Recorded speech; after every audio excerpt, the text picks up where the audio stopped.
Bismillahirrahmanirrahim.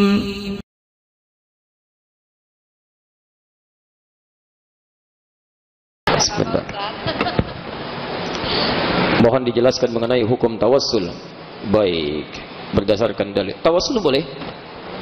Tawassul boleh. Tapi kapan dibolehkan, kapan tidak dibolehkan? Dalilnya Quran surah ke-5 Al-Maidah ayat 35, paling kanan sebelah bawah. Hadisnya kalau belajar Riyadhus Shalihin ada 1896 hadis. Lihat di hadis yang ke-12 sampai 14 terakhir, posisi paling kiri sebelah bawah sampai kanan paling atas, agak panjang. Saya bacakan ayat Qurannya, ya ayyuhalladzina amanu, hai orang-orang telah menyatakan dia beriman kepada Allah, ittaqullah, tingkatkan takwamu kepada Allah, wabtaghu ilaihil wasilah, dan silahkan mohonlah kepada Allah dengan mencari wasilah. Permohonan dengan mencari wasilah disebut dengan tawassul namanya. Jadi berdoa kepada Allah Subhanahu wa taala dengan menggunakan perangkat sesuatu. Apa perangkatnya? Ada yang dibolehkan lewat hadis, misal bertawassul dengan amal ibadah sah. 3 orang sedang beraktivitas, tiba-tiba muncul hujan besar deras. Berlindunglah ketiganya masuk ke dalam satu gua. Gua itu ada 2 nama, namanya Gharun, kedua Kahfun. Kalau Gharun itu guanya cukup 1-2 orang saja, nggak terlalu luas dalamnya. Kalau Kahfun itu cukup luas, masuk 5, 6, 7 orang lebih bisa masuk. Makanya tempat Nabi menerima wahyu disebut gua Gharun, Gharu Hira. Ya, antum naik ke sana 5-7 kilo dari rumah Nabi, naik ke atas 700 meter, silakan turun sedikit ditemukan Gharu Hira, tulisannya Gharun. Tapi orang-orang yang sembunyi di gua dari kejaran raja yang zalim itu disebut dengan Kahfun, Ashabul Kahfi. Surah ke-18 Al-Kahf. Baik, sekarang perhatikan. Ini masuk ke gua cukup untuk 3 orang, sebut Kahfun. Begitu masuk ke gua itu, qadar Allah, maaf, di mulut guanya ini, karena ini nggak ada airnya, saya gini kan. Ini tiba-tiba menggelinding batu besar. Ya, menutuplah pintu guanya begini. Dan ini sulit didorong keluar, tidak kuat tenaganya. Dorong susah. Apa yang terjadi? Ketika mereka semua sudah tidak sanggup mendorongnya, maka duduklah ketiganya. Salah satu di antara mereka yang sangat dekat dengan Allah mulai berkata, jika ikhtiar dengan tenaga sudah tidak mampu dilakukan, maka doalah yang layak untuk dijadikan tautan. Maka mari kita bertawassul kepada Allah dengan amal-amal yang kiranya bisa kita gunakan untuk memohon kepada Allah. Maka mereka berdoa dengan amalan mereka. Satu mengatakan, ya Rab, saya pernah punya usaha dan memimpin perusahaan itu. Kemudian saat pembagian gaji, satu karyawan belum mengambil gajinya. Tiba-tiba dia pergi meninggalkan perusahaannya, lama tidak kembali, gajinya tersimpan dari saya. Tahun berganti belum datang juga, saya khawatir berkurang nilainya. Jumlah tulisan sama, tapi nilai bisa menyusut. Akhirnya saya berinisiatif untuk membelikan kambing.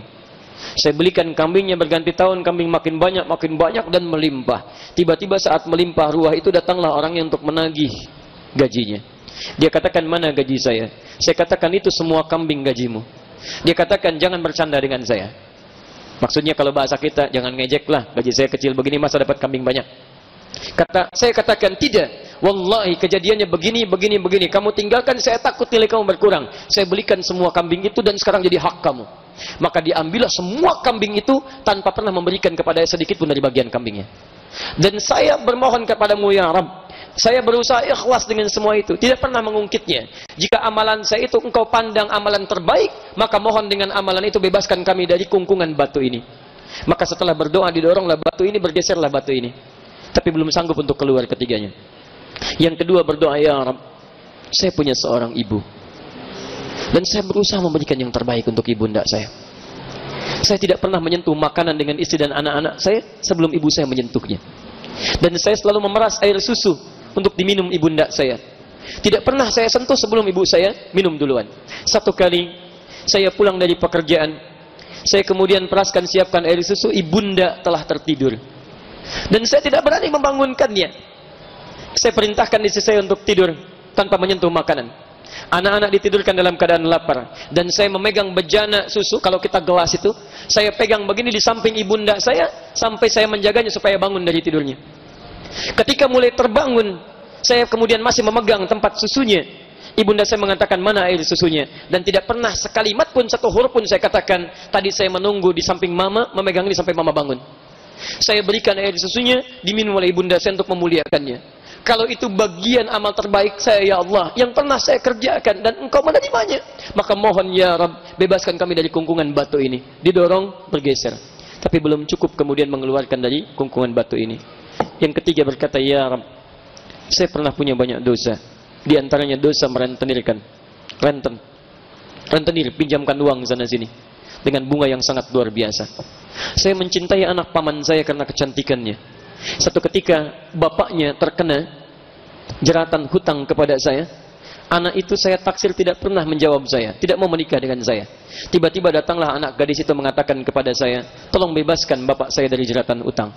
Saya katakan, kalau kamu mau saya gauli malam ini, saya bebaskan dari semua hutang-hutang yang melilit bapakmu.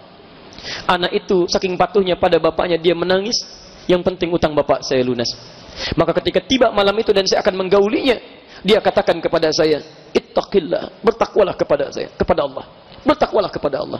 Maka kalimat yang mengalir di lisannya menggetarkan jiwa saya, menjadikan saya ketakutan luar biasa. Saya meninggalkannya dan saya bertobat di hadapanmu ya Rabb. Dari situlah saya tinggalkan maksiat. Maka mohon ya Rabb, jika karena niat saya meninggalkan maksiat dan mencoba memperbaiki diri, meningkatkan takwa kepadamu, engkau nilai sebagai ibadah terbaik, mohon bebaskan kami dari kungkungan batu ini. Tiba-tiba didorong, menggelindinglah batu itu. Dan keluarlah ketiganya. Wasilah, menggunakan amal saleh. Nah, jadi kalau kita beramal saleh, insya Allah Bu Pak, amal saleh itu yang bisa menghadirkan kenikmatan dalam ibadah kita, sekaligus jadi solusi dalam masalah kita. Jadi kalau Bapak Ibu punya masalah, sering beramal saleh, itu masalah akan diringankan oleh Allah. Tingkatkan takwa, masalah hilang. Bukan berarti nggak punya masalah, masalah jadi ringan. Maaf Bu ya, Pak, Ibu punya masalah, Ustaz juga punya masalah. Bukan berarti Ustaz nggak punya masalah. Kadang-kadang masalah Ustaz lebih banyak daripada masalah antum. Nih, masalah antum pun dipikirin juga. Luar biasa. Tapi beban diringankan. Bukan karena persoalan jadi Ustaz, bukan. Anda tingkatkan takwa, masalah luntur. Quran surah 65 ayat 2 sampai 3. Lihat jaminannya, ujung ayat kedua, awal ayat ketiga. Wa may yattaqillaha yaj'al lahu makhraja. Siapa yang mau meningkatkan takwanya kepada Allah, kami berikan solusi dari setiap persoalan yang menderanya. Tingkatkan takwa, masalah hilang. Jadi kalau Anda sekolah tinggi-tinggi, S1, S2, S3, gelar banyak, harta melimpah ruah, maaf, rumah luas, kendaraan banyak, tapi masalah nggak pernah tuntas. Mungkin masalahnya bukan kurang pintar Bu, bukan kurang kaya Pak, Anda kurang takwa. Mungkin kurang takwa. Mau sampai kapan lagi?